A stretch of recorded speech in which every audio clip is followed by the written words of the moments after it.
Good morning students, welcome back to Hindi class. Take out your Hindi book, page number 84। सब अपनी हिंदी की book निकाल लीजिए, पेज नंबर 84, पाठ 15, वरदराज का पुनः प्रयास। प्रस्तुत पाठ में लेखक ने संस्कृत के महान विद्वान वरदराज के जीवन के विषय में बताते हुए उनकी जीवन शैली को एक कथा के रूप में प्रस्तुत किया है। इस पाठ में क्या बताया है कि संस्कृत के महान विद्वान थे वरदराज, उनका जीवन परिचय बताया और उनका जीने का जो तरीका था वह कथा के माध्यम से प्रस्तुत किया है। बहुत पुरानी बात है, गुरुकुल में वरदराज नाम का एक बालक पढ़ता था। आपने देखा होगा गुरुकुल क्या होते हैं, जैसे आजकल विद्यालय होते हैं, ऐसे पुराने ज़माने में गुरुकुल होते थे जहाँ पर बच्चे रहकर अपनी पढ़ाई करते थे। तो बहुत पुराने समय की बात है, गुरुकुल में एक वरदराज नाम का एक बालक पढ़ता था। उसका मन पढ़ने लिखने में नहीं लगता था। तो जो वरदराज था उसका मन पढ़ाई लिखाई में बिल्कुल नहीं लगता था।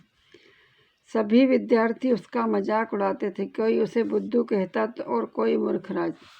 तो जो वरदराज था उसका पढ़ने में मन नहीं लगता था, तो सभी उसका मजाक उड़ाते थे। कुछ सहपाठी कहते थे कि जब भगवान बुद्धि बांट रहा था वरदराज सो रहा था।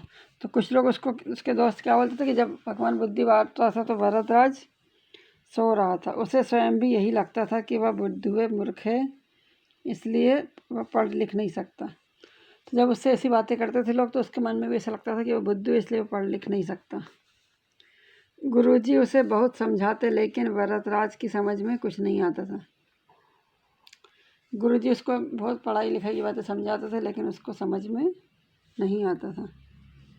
एक दिन गुरुजी ने निराश होकर कहा, बेटे वरदराज, पढ़ना लिखना तुम्हारे वश की बात नहीं। एक दिन गुरुजी ने उसकी तरफ देखा और निराशा भरे शब्दों में कहा कि वरदराज, पढ़ना लिखना तुम्हारे बस की बात नहीं है। लगता है ईश्वर ने तुम्हारा भाग्य में विद्या लिखी ही नहीं है। मतलब उसको सर ने बोला, मतलब गुरुजी ने बोला कि ऐसा लगता है कि ईश्वर ने तुम्हारे भाग्य में विद्या नहीं लिखी है। इससे तो यही अच्छा है कि तुम अपने गांव लौट जाओ, वहाँ अपने पिता के हाथ में काम में हाथ बटाओ। तो गुरुजी ने कहा, इससे अच्छा है कि तुम अपने गांव चले जाओ, तुम पढ़ने लिखने में तुम्हारा मन लगता ही नहीं है, ईश्वर ने तुम्हें विद्या नहीं दी है, इससे तो तुम चले जाओ और अपने पिता के साथ काम में हाथ बटाओ।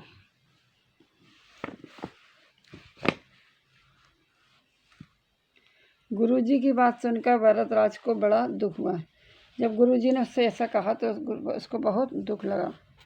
वह अपने साथियों से विदा लेकर तथा गुरुजी के पांव छूकर अपने घर की ओर चल पड़ा।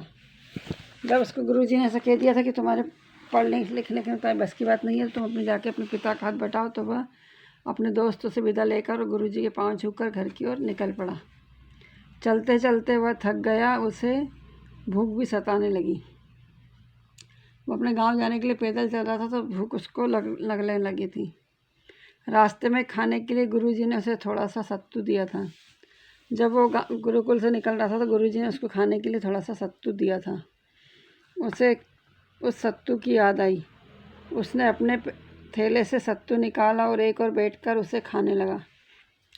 फिर उसे अपने सत्तू की याद आई, तो उसने क्या करा, अपने थैले से सत्तू निकाला और एक तरफ बैठकर खाने लगा। कुछ दूरी पर गांव की स्त्रियां कुएं से पानी भर रही थीं। वह पानी पीने वहां पहुंचा। जब वो सत्तू खाकर निकला तो उसकी गांव की स्त्रियां कुएं पे पानी भर रही थी, तो वहां पे वो पानी पीने के लिए पहुंचा।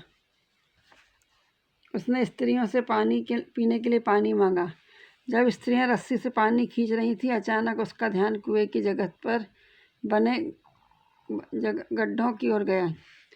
जब उसने स्त्रियों से पानी मांगा तो स्त्रियां क्या कर रही थी, पानी खींच रही थी, तो उसका ध्यान कुएं की जगह पर बने। वह स्त्रियों से बोला, घड़े रखने के लिए आपको लोगों ने कितने अच्छे गड्ढे बनाए हैं। उसने देखा कि कुएं के ऊपर जो गड्ढे हैं, तो उसने स्त्रियों से कहा कि आपको घड़े रखने के लिए कितने अच्छे गड्ढे बनाए हैं। उसकी भोली बातें सुनकर स्त्रियों ने उसे समझाई कि गड्ढे बार बार घड़ों को रखने से अपने आप बन गए हैं। तो स्त्रियों ने उसको कहा कि ये गड्ढे बार बार घड़ा रखने की जगह कारण ही अपने आप इनकी जगह बन गई है, किसी ने इन्हें बनाया नहीं। भरतराज के आश्चर्य का ठिकाना ना रहा। उसने पूछा, क्या सचमुच ही ये गड्ढे अपने आप बने? जब स्त्रियों ने उनको बताया कि ये गड्ढे अपने आप घड़े रखने की जगह बन गए तो उसको आश्चर्य लगा। उसने फिर पूछा, सचमुच ये गड्ढे अपने आप बने? क्या मिट्टी के घड़ों में इतनी ताकत थी कि वे पत्थर को घिस दें? तो उसने बोला कि मतलब मिट्टी के गड्ढे घड़ों में इतनी ताकत थी कि उन्होंने पत्थर को घिस दिया। स्त्रियों ने बताया, हाँ बेटा, यह देखो कुएं की जगत पर रस्सी में से घिस कर निशान बना दिए हैं। उसने कहा कि देखो ये जगत रस्सी ने भी कुएं के ऊपर निशान बना दिए हैं। भरतराज ने मन में सोचा कि जब मिट्टी के घड़े और कोमल रस्सी से पत्थर घिस सकता है तो बार बार अभ्यास करने से क्या मैं विद्या प्राप्त नहीं कर सकता? तो भरतराज ने सोचा, जब मिट्टी के घड़ों से जगह बन सकती है और रस्सी से पत्थर घिसा सकता है तो क्या मैं अभ्यास करके पढ़ाई नहीं कर सकता क्या? मन में यह बातें आते ही उसकी निराशा और दुख दूर हो गया। उसने मन में ठान लिया, मैं खूब परिश्रम करूंगा और बार बार अभ्यास करूंगा।